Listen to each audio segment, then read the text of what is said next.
Now, looking back at when I became an apprentice and now being a manager of an apprentice, what sort of things would I be looking for them to come to me from school with? And I think starting off, I think biology would be a brilliant one because that gives you a baseline for if we're doing surveys and anything like that, you have a handle on a starting point there of what you're looking for. Maths is also a big one because we do a lot of reports and we do a lot of calculations on fish numbers and average catches and everything like that. So we're using percentages a lot.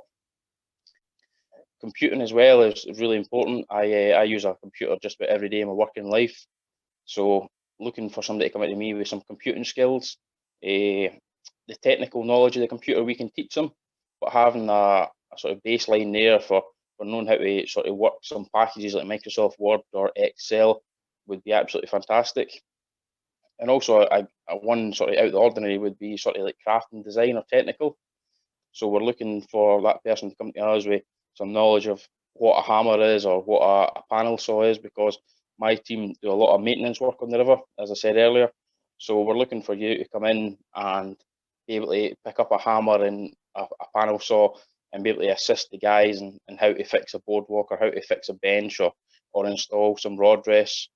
The technical stuff we can teach you, but it's good to have that sort of initial experience there that we can work on.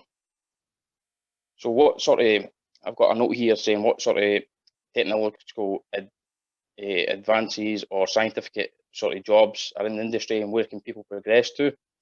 Well, as I said, you can start off as an apprentice like I did, and you could start off as an apprentice ghillie or an apprentice sort of in fishery management like me, and then you can progress to being a sort of head ghillie from an apprentice or to a fishery manager or even to an estate factor.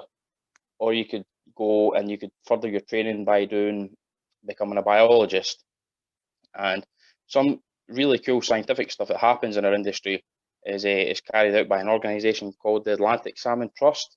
And they're an organisation who are there, they're a registered charity, and they are there in the aim to sort of protect and increase salmon stocks throughout the world, not just here in the UK, but wherever Atlantic salmon are, the Atlantic Salmon Trust will work to protect these species. And they do some really cool things just now where they are using acoustic tracking devices to tag a juvenile salmon called smolts.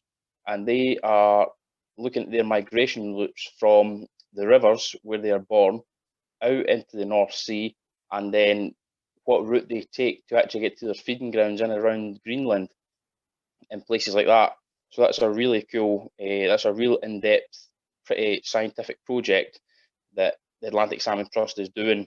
And they have biologists who are employed by them, they have research developers, they have media and marketing officers who do all this to make sure that the public are well aware of the work that the Atlantic Salmon Trust are doing.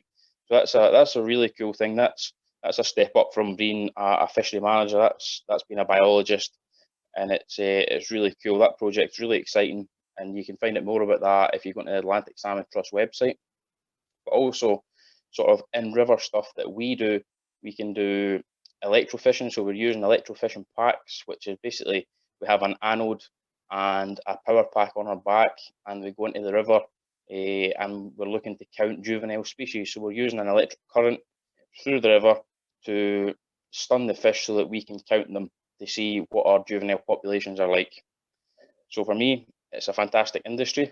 It's one that I'm really glad that I got into. It's given me a steer for life, and it's one that I'm sure many young people who are not necessarily interested in fishing, that's not a big thing. You don't have to be an expert in the sort of angling field to become working in fisheries management. What you do need is you need to have passion, and you do need to have an interest in sort of a countryside pursuit or a countryside way of life.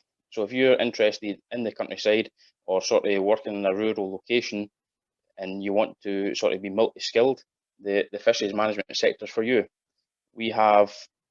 I work very closely with the contractors from the agricultural sector. So if we're needing tractors to do any field work along the riverbanks, I get my agri contractors in We use fencing contractors quite regularly, and all my team are all trained in chainsaw work, so we use them quite a lot. So we're crossing over quite a few sectors there, from agriculture. We also do some sort of planting and stuff on the riverbank, so we're touching on horticulture, and we're also touching on forestry. So it's a sector which gives you lots of opportunities. One which lets you sort of get a handle and a small touch on many sectors. But obviously for me, the fishery management sector was the one that I focused on.